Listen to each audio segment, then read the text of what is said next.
tuning in. This is Optibotimus coming at you with another video review. And today we're going to be taking a look at the new Takara Tomy Transformers Legends Blackarachnia. The Deluxe class animated Blackarachnia that has been repainted and slightly retooled to give a little bit more of that Beast Wars look. For the package, you can see a lot of different language stuff on here that I cannot read. You got a nice image here of a cartoon looking Blackarachnia. A very small package. I mean, it's very compact and doesn't really waste anything, which I do appreciate. Come around to the side, you got an image of the figure, well, half the image of the figure. Other side has that same animation that we see right there. The bottom has various warnings, contact information. It makes babies cry when they eat. I don't know. You come around here to the back of the package, you got various warnings and some really silly kind of animation that honestly looks like I could do. So I don't know how special those are, but whatever. And then you got that same image here in the background as well as her robot mode and her beast mode. So, I mean, honestly, this is probably one of the most anticipated figures in the new Transformers Legend line, and I'm really curious to see what they did with her. So, without further ado,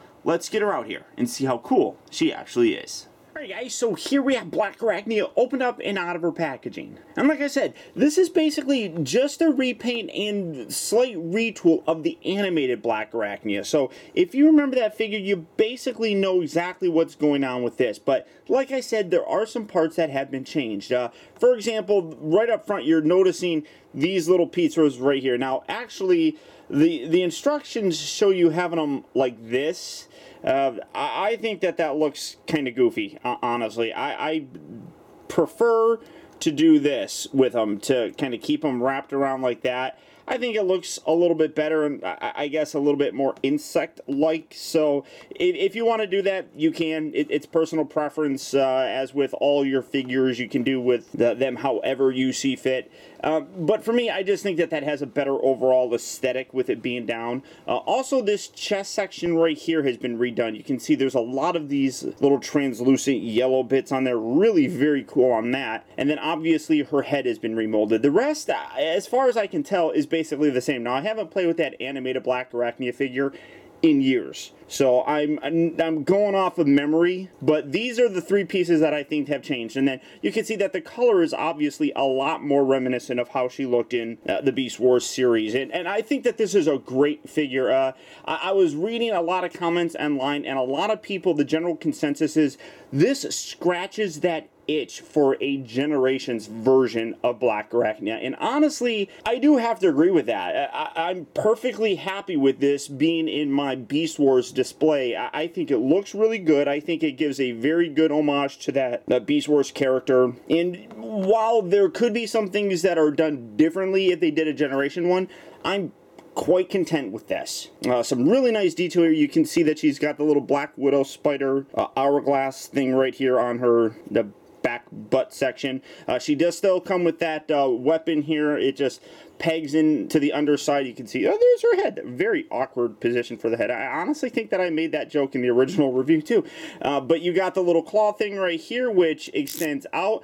I also want to say that I think that this extends out a little less than the animated one. I could be wrong, but it feels like it's a little bit shorter than it was. And then you push this little black button right here and blink, it zooms back in. It does have the claw feature here, so you can have it opening and closing. It's on 3 different hinges, so you can articulate any piece of that. So you do have that as well. And then, like I said, you just come around here to the bottom. You got a little round section and then some little tabs on the side that you just take this and you shove that right up there. It doesn't stay all that well. It's enough that it's not going to fall out, but it does feel a little bit loose when it's in there. It's a little wobbly, but all in all, though, I think it looks really very cool. You obviously can see some robot parts, like here's her hands. Her head is right there, but in general, I think, like I said, the general consensus is that this does really scratch that itch for a Generation Blackarachnia figure, and I definitely do agree with it. Now, to transform her, it's really simple. I'm going to go ahead and do it on here. Usually I would skip it, but we haven't seen this in a long time, so I'm going to do it anyhow. So take these little pieces here, kind of angle these out. You're going to take this, rotate these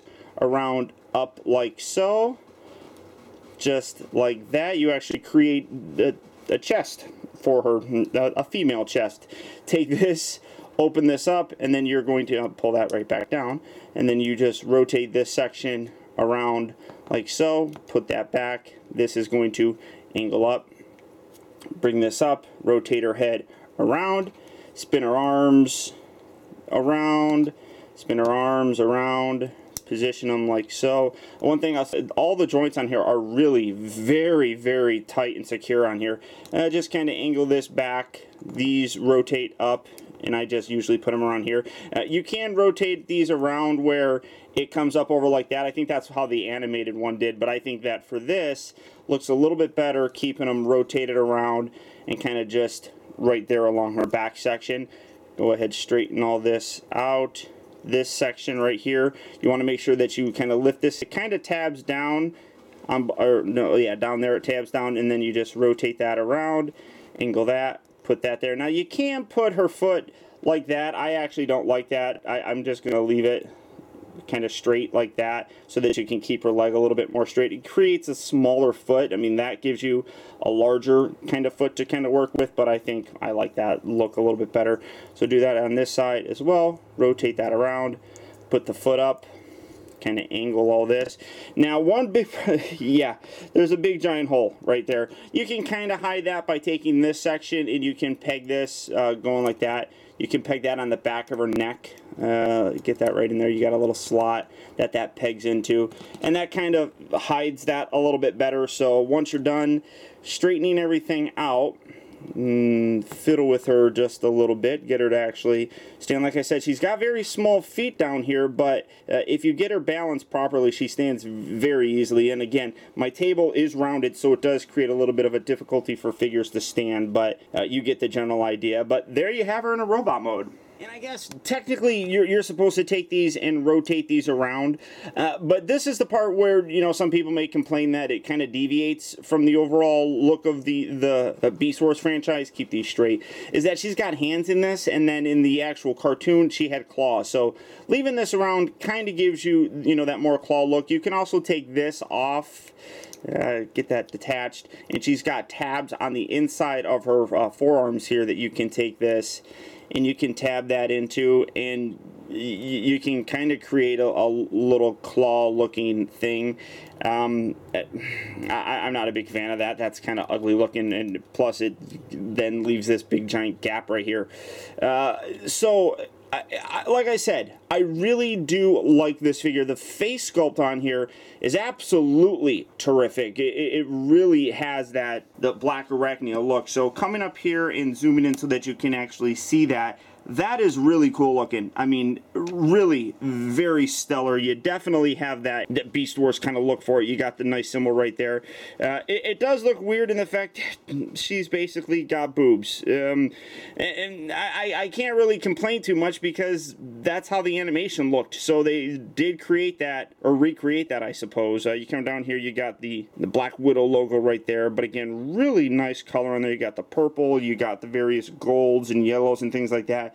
Just overall really does nicely capture that look for her that she had in the cartoon, and I'm really impressed. I'm honestly kind of surprised as well that it took this long to take the animated Blackarachnia figure and repurpose her into this. I guess maybe they were doing it because the Beast Wars thing was something that really wasn't going on too much. But now that we actually have some Beast Wars figures, she's going to look really good with it. Here we have the Takara version of Rat Trap. And scale-wise, I think that this works pretty good. It's not 100% accurate, but like you can see, she looks pretty good with these Beast Wars figures. I think a lot of collectors are going to really enjoy her.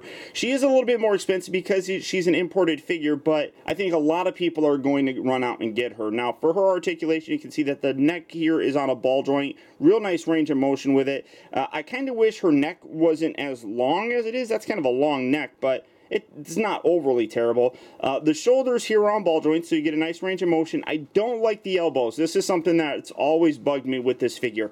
You got the elbow joint like this, and then her hand is constantly in the wrong position. You can't rotate in there. I don't really know why you can't. They could have put a rotation in there. I mean, it's pretty substantial and flat, but you got her doing dumbbell curls, and I don't like it. So if you want to keep her hands looking natural, you have to bring the elbows in. And that just always has driven me absolutely insane.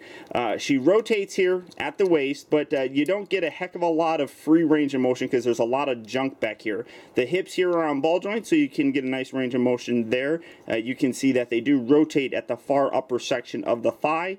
She's got a very nice knee joint, and then the toes actually flex forward and back. Like I said, you can take this and you can angle this if you choose to have her with her legs, getting that out like that. Come on. If you choose to keep her legs like that, where she's kind of bow-legged like that, that's definitely an option. I do think, though, that she looks a little bit better if you keep her legs a little more straight and then just position the feet nicely. I mean, she stands fairly well, even with the much smaller kind of section right there, although you do have to, like I said, balance her a little, because she does tend to want to lean forward a little bit, but you can see, well, I'm having a hard time doing it now. I'm just knocking everything over, keeping that straight. Here, come on. Here we go. Work with me, Paul. There. All right, see? Yeah, you can do it. So very, very nice figure. Now, to transform her back, we're going to take this out. Get these arms, you just kind of rotate these around, and you're going to fiddle with these here in a little bit. Rotate these bits, pull that away, rotate that down, kind of put that back there, tab those down there, do that on this side as well. You got a little round hole section here, and then right underneath here, get that out of the way. Right there, you got a little tab that you just bring that around, kind of lock that down there, just kind of rests in there for the most part. Angle this out, bring these off to the side. Go ahead, I'm going to rotate her head. I think it works a little bit better. Angle this, take this, push her head through the back section, and then you're basically just positioning her arms in the best way possible for you to kind of get her to stand. So fiddle with that as you see fit. Rotate that around, rotate that, bring that there, bring that there. And you know, honestly, you can almost leave this on there, or like this, because it almost doesn't look all that bad there either. But I like rotating that down, get that out of the way, rotate that down, there we go. And then, like I said, you just fiddle with the legs till you get them in a way that it looks like she's walking on them for the most part. But I really do like this figure. I've said it a couple times, and I do have to give credit to the people on the boards that I read this from, that it really does scratch that itch for a Blackarachnia figure from Beast Wars. I think that this does a really good job of capturing that likeness, that feel, and that overall presence. And then you just take this, come around into the back, plug that right up in the bottom of her butt. And I mean, really very cool, very fun figure. I think, I mean, you could see her with the Rat Trap. I think that she works really good with those other Beast Wars figures that you're going to have in your collection. I don't know if we're ever going to get an official Generations one, so until that happens, this is probably your best option. Now, she's not going to be available at places like Toys R Us or Walmart or things like that. It is a Takara import, so if you are interested in picking her up, here in the US, she is available at Big Bad Toy Store. Or for you UK viewers, she's available over at Kapow Toys. So all you have to do is click on the links down in the video description. You'll go to either BBTS or Kapow, and you can pick her up and add her to your collection today. But beyond that, guys, that's about it. So once again, I want to thank you for tuning in. This has been Optibotimus, and until next time, I'll talk to you later.